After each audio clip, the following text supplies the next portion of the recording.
Muy bien, y estamos con María Arrillaga porque ella es la directora de Ida Vitale.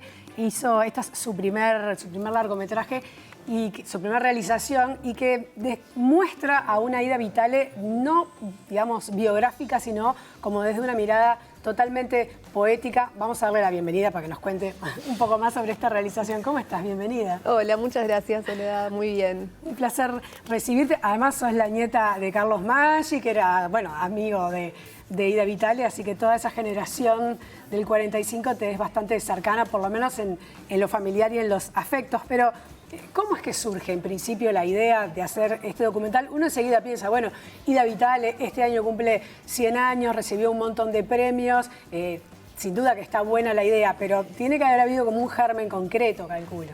Sí, fue fruto del azar, la coincidencia, que es algo que manejó un poco todo el proceso de la película y que para Ida es de las cosas más importantes y que manejan el mundo.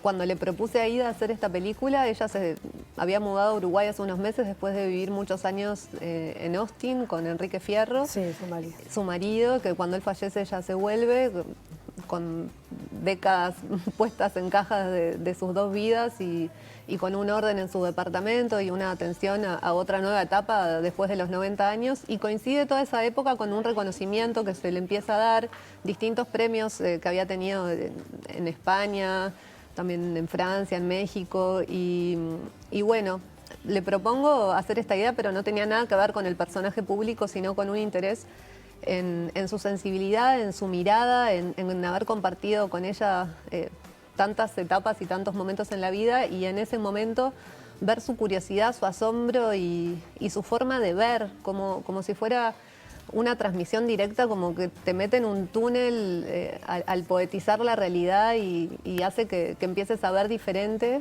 Con mucho sentido del humor, además, y mucha frescura. Claro. Es fascinante. Sí, además es realmente, ya te dijo Fer, pero es realmente así, porque eso que muestra en el tráiler de ella colgada con la arañita de la flor, es así. Yo hace poquito estuve con ella en Buenos Aires y tras la entrevista se puso a mirar una mesa que tenía un montón de adornitos y de cosas, y en cada cosa se detenía y hacía un comentario, y decís que realmente qué mirada, ¿no? O sea, muy curiosa.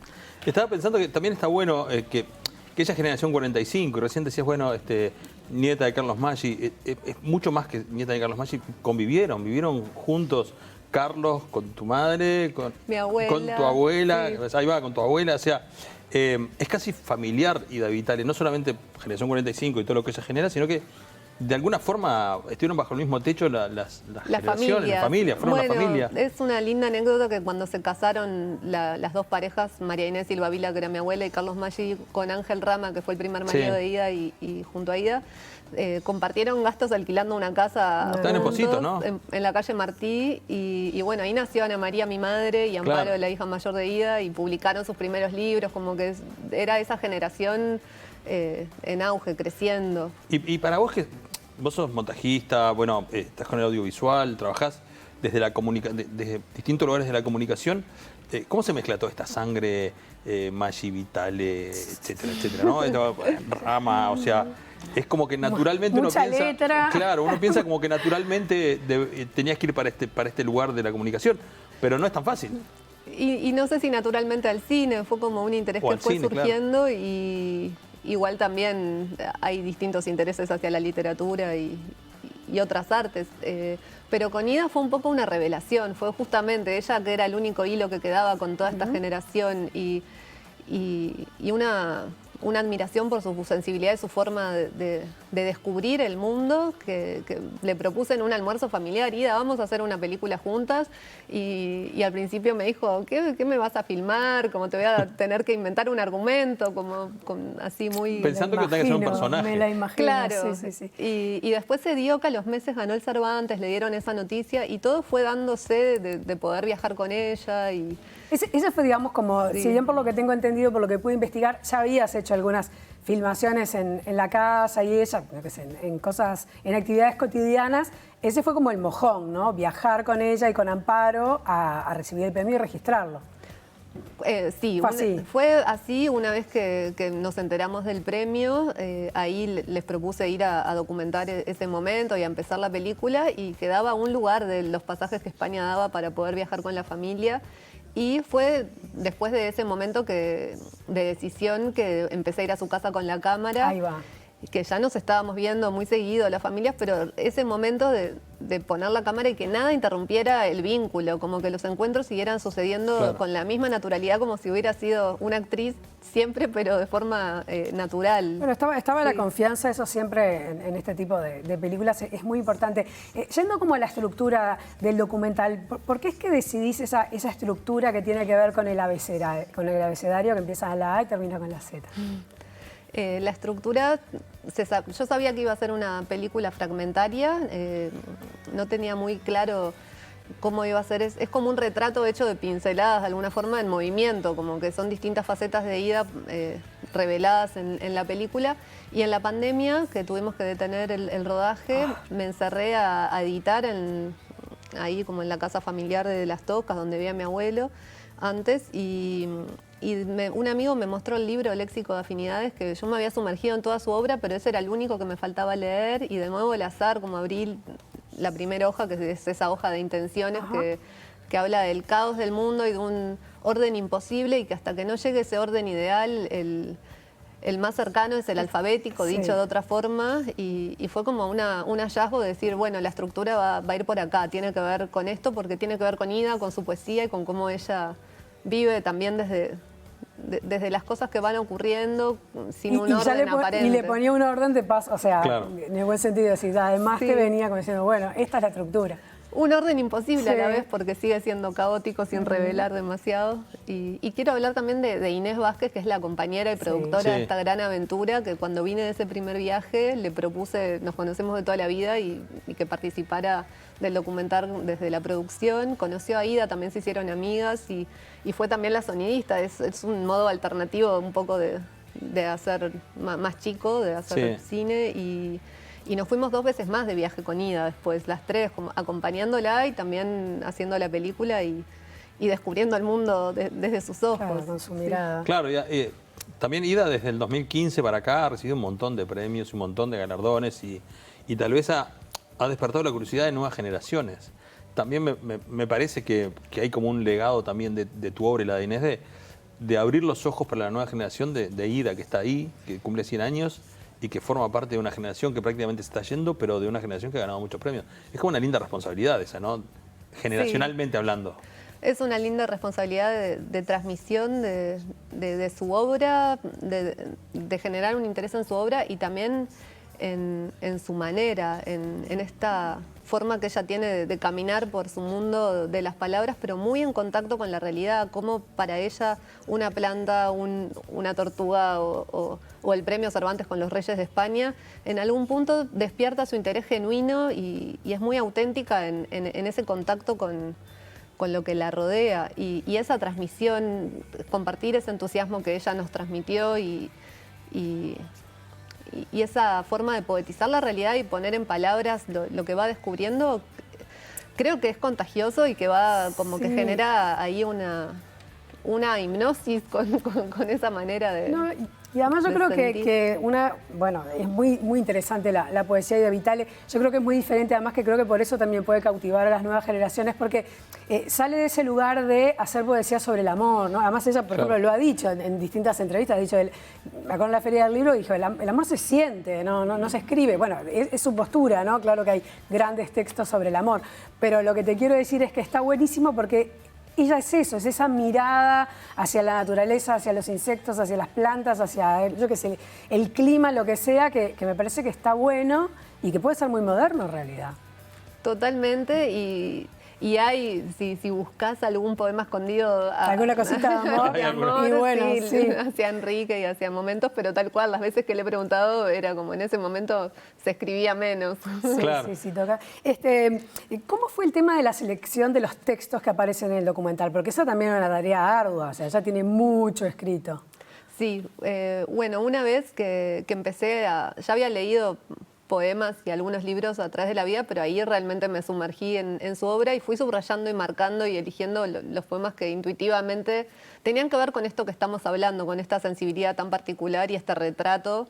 Y y fuimos, antes que empezara la pandemia, a un estudio de grabación en Palermo y grabamos un montón de poemas y en el montaje realmente escribiendo con imágenes y sonidos y con la música, que Silvia Meyer es una música muy importante de acá y fue como una colaboración a través de todo el montaje. Yo le mandaba escenas porque no estaba en Uruguay ella y ella me devolvía la música y ahí íbamos compartiendo. Y lo mismo sucedió con Martín Batallés y Gabriela Costoya, que también es otra parte muy importante, que es la parte gráfica de la película. Acá hay letras, hay textos y hay un trabajo artesanal y de impresión, de escaneo, de una búsqueda de mantener lo analógico también en la película a través del lente con el que fue filmada, de la parte gráfica.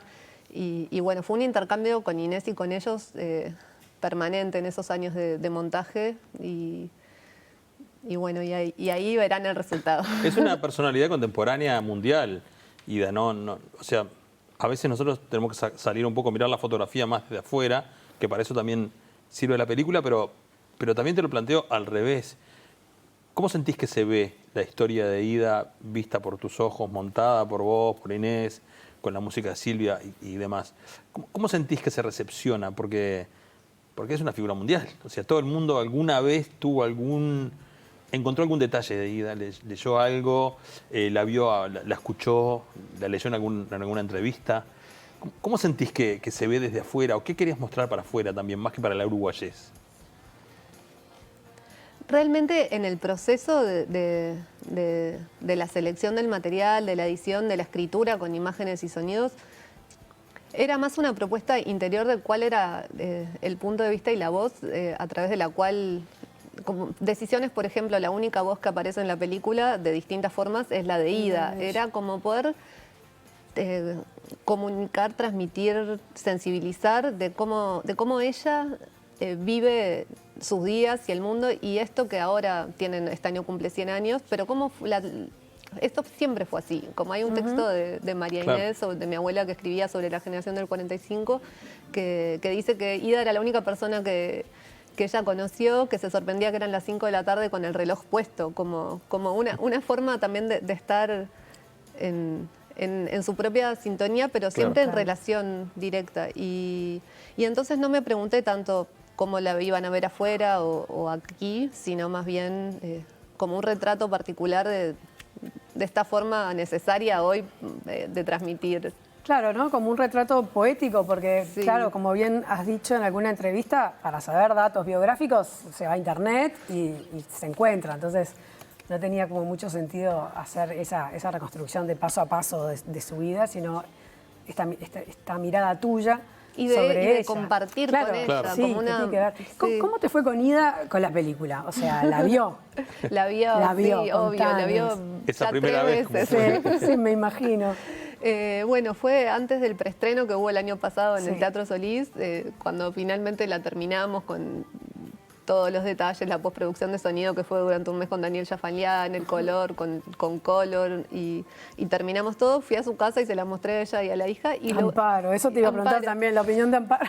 Comentaron todo, como bueno, Ida preguntando, ¿y esto dónde era, dónde fuimos? Porque claro, la memoria registrada por una cámara es distinto a lo que uno recuerda de los viajes o los momentos. Y por momentos se divertía mucho, por otros me decía, lo único que sobro soy yo, como con esa humildad que tiene. Impresionante. Y bueno, ahí un poco recordando, riéndose y con una resistencia a los homenajes también, Totalmente. ¿no? De esa generación. Sí. ¿Cuál es el recorrido que va a hacer la peli? Bueno, ahora... ¿Qué está haciendo, no? Estamos haciendo el recorrido. Venimos de hacer el estreno internacional en el Festival de Málaga. Fuimos con Ida también en marzo a Málaga y fue preciosa la función.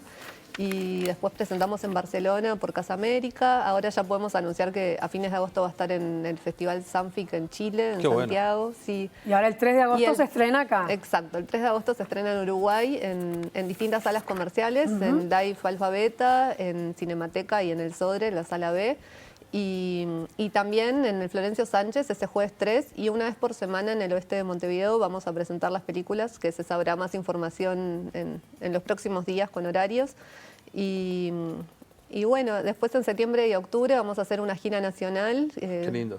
Pablo Matías estamos trabajando toda la distribución y vamos a estar en varios departamentos. Confirmados están Salto, Canelones, Rocha, Colonia, Maldonado y quedan otros por confirmar. Buenísimo, porque Sí. además el cine siempre es una manera de acercarse también a otro público y bueno, acercarle la poesía de Ida Vitale. Habrá gente, obviamente muchísima gente que no la conoce todavía, por los motivos que sea, que seguramente pueda ver la película y bueno, y a partir de eso también acercarse a la poesía de Ida. María, Placer. muchas gracias. Muchísimas gracias, de verdad. Gustazo y Gracias. muchas ganas de verla. Muchas ganas que llegue el 3. Bueno, ojalá eso se contagie. Gracias.